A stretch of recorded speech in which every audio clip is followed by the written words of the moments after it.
Hello दोस्तों, big issue explain में आज मैं वंदे मातरम पर एक विशेष चर्चा करने जा रहा हूं। वंदे मातरम को एक कानूनी दर्जा मिल गया है, राष्ट्रपति ने मंजूरी दे दी है और उसे कानूनी संरक्षण प्राप्त हो गया है। लेकिन इसी के साथ एक मुद्दा सामने खड़ा होता है जिस पर कुछ लोगों ने अपने विचार व्यक्त किए हैं। देखिए, विरोध नहीं किया है लेकिन विचार व्यक्त किए हैं। इसलिए मुझे लगा कि इसके पहलुओं को हमें जानना चाहिए। और वो पहलू है दोस्तों, क्या कानून से हमें सम्मान मिलेगा? क्या किसी भी चीज को लागू करने के लिए कानून बनाने से ही किसी का सम्मान मिल सकता है? यह बात मैं कहता हूं जैसे कि अगर किसी राष्ट्रीय गीत के सम्मान को कानून से लागू करना पड़े, तो क्या वास्तव में जो सम्मान है, वो सम्मान रह जाता है?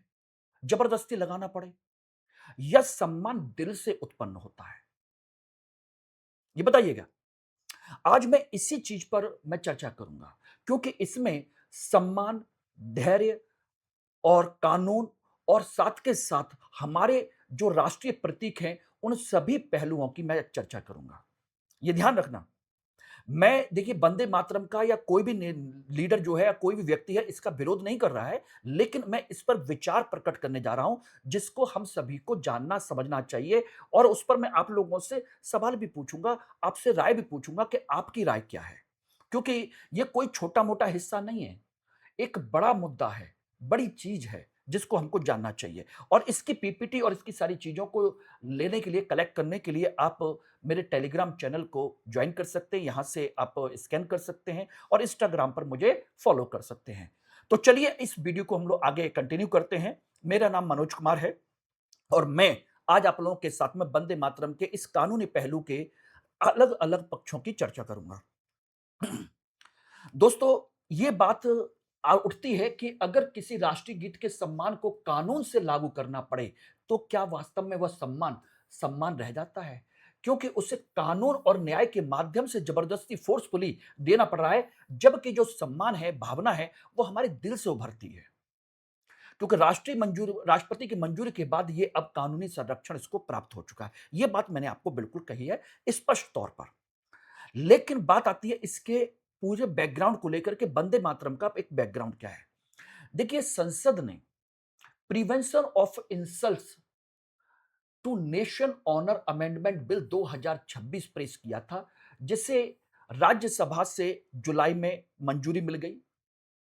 उसके बाद लोकसभा से भी यह बिल पारित हो गया और अंततः वर्तमान में हमारे देश की राष्ट्रपति द्रौपदी मुर्मू ने इस पर अपनी मंजूरी दे दी, जो कि हमारे सामने एक न्यूज़पेपर में निकला भी है, जिस पर मैं आपको चर्चा कर रहा हूं, उसी मुद्दे पर चर्चा कर रहा हूं। और वंदे मातरम के गायन को जानबूझ करके बाधित करना और अपमान करना अब राष्ट्रगान की तरह अपराध माना जाएगा। यानी कि समझ लीजिएगा, यानी कि जैसे राष्ट्रगान जो होता है जनगण मन, उसी तरीके से इसके लिए भी प्रावधान होंगे। यानी कि इसको अगर बाधित करोगे, कुछ भी करोगे तो उसका अपमान माना जाएगा और यह कानूनी समस्या आपके लिए बन जाएगी। लेकिन यहां पर एक जरूरी बात है जो समझ लीजिएगा, वो ये है कि आपका जो वंदे मातरम है, ये राष्ट्रगान नहीं बना है। ये राष्ट्रगीत पहले भी था, अभी भी राष्ट्रगीत ही है। ध्यान रखना, राष्ट्रगान नहीं बना है। दोनों अलग अलग हैं। राष्ट्रगान जनगण मन है हमारा, जिसे संवैधानिक संरक्षण प्राप्त है। ध्यान रखना, संवैधानिक संरक्षण। और वंदे मातरम हमारा राष्ट्रीय गीत है, जिसे अब कानूनी संरक्षण प्राप्त है। और दोनों को कानूनी संरक्षण मिलेगा ही मिलेगा। यस, यानी कि राष्ट्रगान और राष्ट्रगीत दोनों को कानूनी संरक्षण मिल गया है, लेकिन व्यवस्था स्टेटस एक जैसा अभी भी नहीं है। अब कहोगे ऐसा क्यों है? उसके पीछे रीजन है कि जनगण मन हमारा राष्ट्रीय गान है और वंदे मातरम राष्ट्रीय गीत है। लेकिन जनगण मन जो है, हमारे संविधान में प्रावधान है, हमारे राष्ट्रीय प्रतीक के तौर पर, राष्ट्रीय भावना के तौर पर इसको सम्मान किया गया है। लेकिन अभी वंदे मातरम का हमारे संविधान में उल्लेख नहीं है। दोनों की नेशनल पोर्टल पर अलग अलग अभी भी पहचान है। लेकिन कानूनी रूप से दोनों को संरक्षण एक जैसा मिला हुआ है, कुल मिलाकर के। अब बात आते हैं कि ये अवधारणा कहाँ से आई, कैसे आई, किस तरीके से आई? तो हम अच्छे तरीके से जानते हैं कि बंकिम चंद्र चट्टोपाध्याय, जिन्हें हम बंकिम चंद्र चटर्जी भी कहते हैं जनरली, उन्होंने एक उपन्यास लिखा था आनंद मठ, और उसमें उन्होंने पूरी बात कही थी। अपनी एक कविता लिखी थी ये वाली उपन्यास में, वंदे मातरम की। वंदे मातरम सुजलाम सुफलाम मलयज शीतलाम सस्य श्यामलाम मातरम वंदे मातरम। ये सारी बातें, सारी लाइनें थी, लेकिन ये बहुत लंबा है, मैं उसके बारे में चर्चा करूंगा। और इसी चीज को लेकर के 1905 में बंग भंग आंदोलन के समय, जब बंगाल विभाजन हुआ, उस समय पूरी स्वतंत्रता संग्राम के तौर पर इसको भावनात्मक प्रतीक के तौर पर अपनाया गया। 1937 में कांग्रेस ने इसके पहले दो पदों को अपनाया रविन्द्रनाथ टैगोर के कहने पर, क्योंकि काफी लंबा है और उसमें कई सारे और भी चीजें थी। रविन्द्रनाथ टैगोर ने इनको सजेशन दिया और उन्होंने 1937 में इसके पहले दो लाइनों को अपना लिया, और आजादी के बाद इसे राष्ट्रीय गीत का दर्जा मिल गया था। डॉक्टर राजेंद्र प्रसाद ने इसे राष्ट्रीय गीत के दर्जे के तौर पर पूरा सम्मान दिया, यह बात ध्यान रखिएगा। लेकिन इसे संविधान में शामिल नहीं किया गया था, संविधान में इसका उल्लेख नहीं है, ठीक है ना, यह ध्यान रखना। बात वही आती है कि जिस गीत ने स्वतंत्रता आंदोलन के समय में लोगों को जोड़ा, लोगों के मन के अंदर उनकी भावनाओं को झकझोरा, और गीत को उसी गीत के सम्मान को लेकर के अगर हमें कानून बनाना पड़े, तो यह एक बड़ी समस्या है कि आखिर ऐसा क्यों है, यह ध्यान रखिएगा। इसीलिए ध्यान रखिएगा, जो कंसेप्ट है हमारे संविधान में, ध्यान रखना, राष्ट्रध्वज है, राष्ट्रगान है, ये ध्यान रखना। हमारे संविधान में राष्ट्रध्वज और राष्ट्रगान दोनों का प्रतिबिंब है, और इनकी सुरक्षा के लिए, इनके संरक्षण के लिए आगे हमने prevention of insults of national honour act 1971 बनाया था कि कोई भी इनके सम्मान का दुरुपयोग ना करे, इस सम्मान के खिलाफ कोई काम ना करे।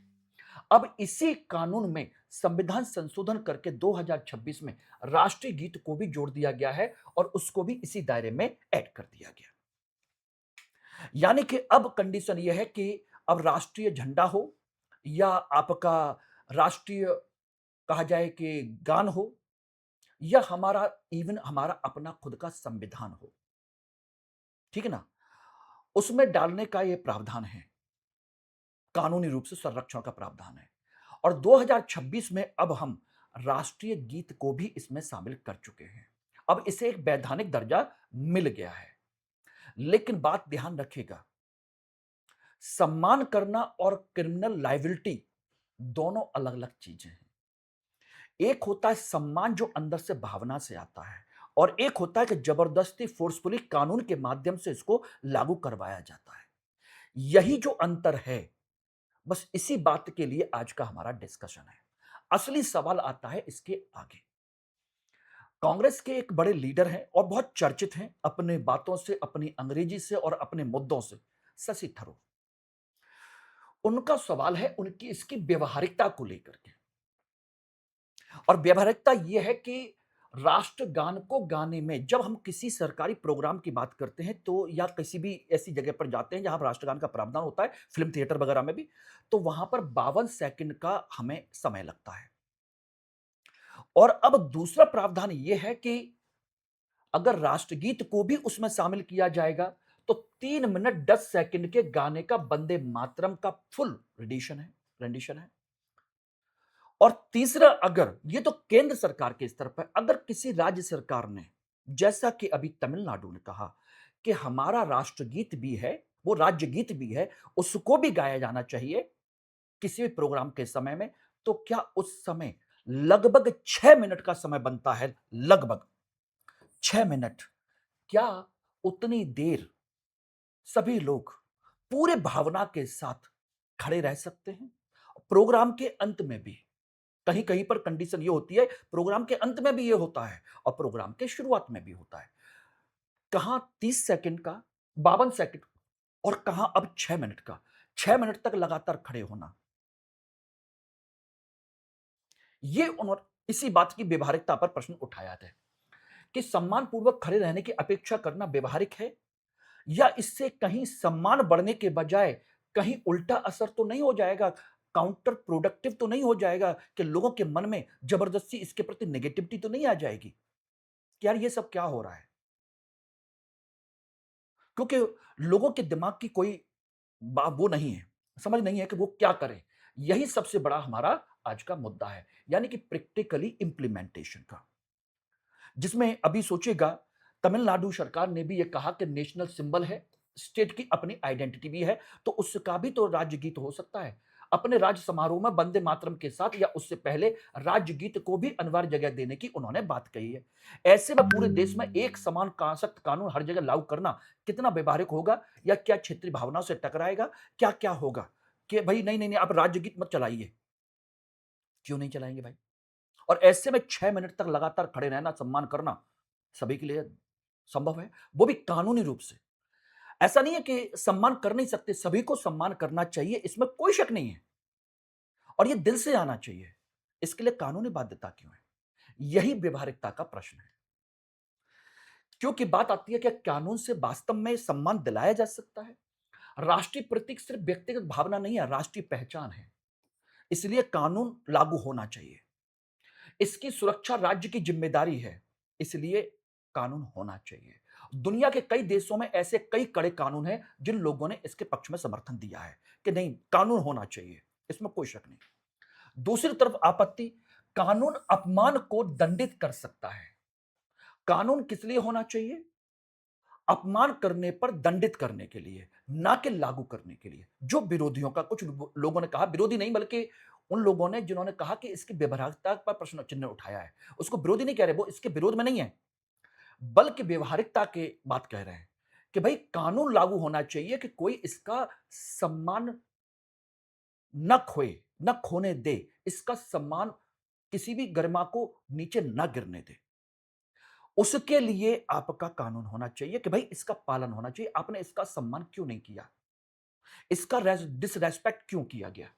दूसरा, लेकिन क्या सजा का डर सही मायने में सच्चा सम्मान पैदा कर सकता है कि भाई अगर तुमने नहीं किया तो? अब बात इसके आगे की भी है इसमें, क्योंकि इसके आगे जाकर के हम जब देखेंगे तो उस पूरे गीत में आगे जाकर के देवी देवताओं के प्रतीकों जैसी कुछ बातें भी हैं, जिसकी वजह से रविन्द्रनाथ टैगोर ने उस समय मना किया था। बात समझना। तो उसी भावना को ध्यान में रख करके कांग्रेस ने उस समय पहले 2 स्टैन्जा अपनाए थे, क्योंकि 3 सवा 3 मिनट का पूरा गायन भी संभव नहीं है।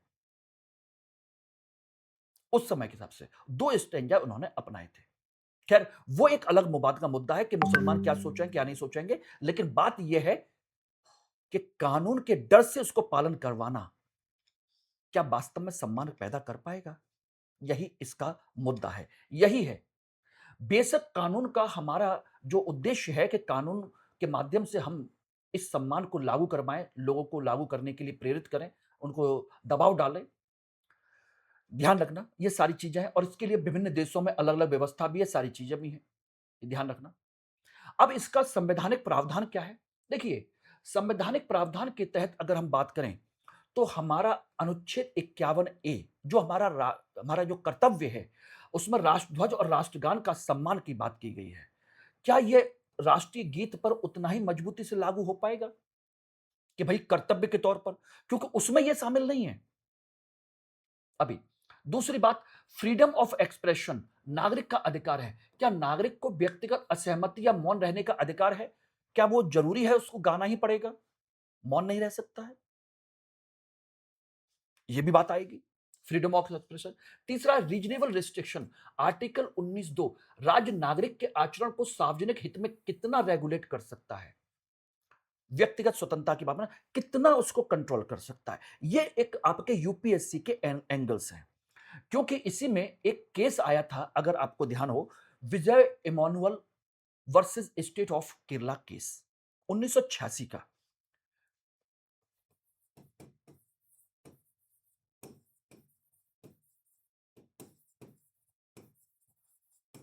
विजय Emmanuel versus state of Kerala case 1986, जिसमें सुप्रीम कोर्ट ने अपना एक डिसीजन दिया था। उन्होंने साफ साफ कहा था कि राष्ट्रगान के प्रति सम्मान दिखाने के कई तरीके हो सकते हैं। सिर्फ यह तरीके से ही गाना अनादर नहीं माना जा सकता कि भाई यह तरीका यही तरीका है, इसी तरीके से गाओगे तो ही आप सम्मान दिखा रहे हो, इसके अलावा किसी और तरीके से करोगे तो सम्मान नहीं माना जाएगा। ऐसा नहीं है। उन्होंने कहा कि सिर्फ तय तरीके से न गाना अनादर नहीं है, बशर्ते कि जानबूझ करके उसका अपमान न करना हो। अगर कोई जानबूझकर अपमान करता है तो यह अनादर है, लेकिन अगर वो सही तरीके से नहीं गा पा रहा है तो क्या अपमान है? यह उन्होंने कहा था कि नहीं भाई, ऐसा नहीं है। इसलिए क्या किसी व्यक्ति को राष्ट्रीय प्रतीक के सम्मान और किसी पर्टिकुलर मैनर और पार्टिसिपेशन के बीच कोई कॉन्स्टिट्यूशनल डिस्टिंक्शंस मिल सकता है? क्या संवैधानिक उसको छूट मिल सकती है? अगर कोई बुजुर्ग है, खड़ा नहीं हो पा रहा है, तो क्या 6 मिनट वो खड़ा हो सकता है? कोई दिव्यांग है, तो क्या वो 6 मिनट खड़ा रह सकता है? संभावना है क्या वहां पर उसके लिए? क्योंकि व्यवस्था तो व्यवस्था है। हाँ, उसमें हो सकता है कानून में कुछ बातें और भी होंगी, वो अलग बात है, लेकिन ये व्यवस्था है। यानी कि सम्मान हमको करना चाहिए, इसमें कोई शक नहीं है। लेकिन हर परिस्थिति में एक समान व्यवहार हो, ये जरूरी नहीं है। हाँ, जानबूझ करके अपमान करना ये गलत है। इसको हम बर्दाश्त नहीं कर सकते और ना बर्दाश्त किया जाना चाहिए, कुल मिलाकर के।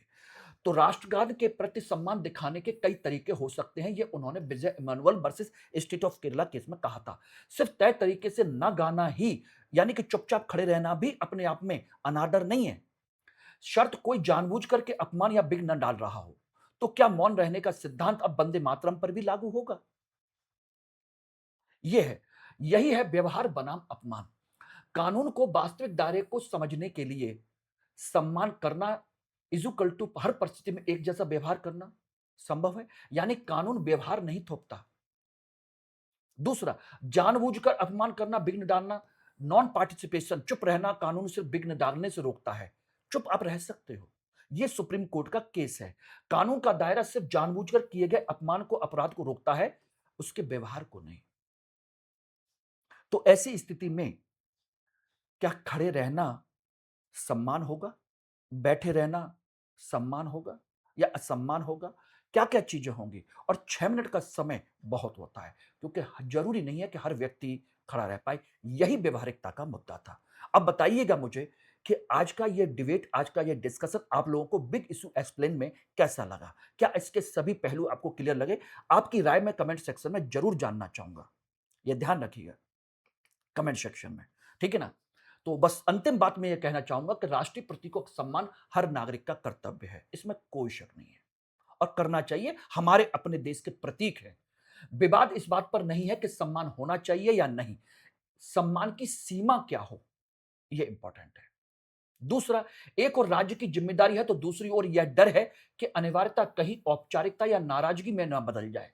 अरे यार, खड़ा रहना पड़ेगा, छोड़ो यार। कहीं ऐसा तो नहीं है कि खड़े रहना पड़ेगा, इसी वजह से अंदर से सम्मान खत्म हो जाए। सम्मान भावनाओं से आता है, भावनाओं को जगाना होगा, ना कि जबरदस्ती उससे वो काम करवाना होगा। आपका क्या विचार है? राष्ट्रीय सम्मान सम्मान कानून से सुनिश्चित होना चाहिए या नागरिक की आंतरिक भावना से? कमेंट सेक्शन में जरूर बताइएगा। धन्यवाद।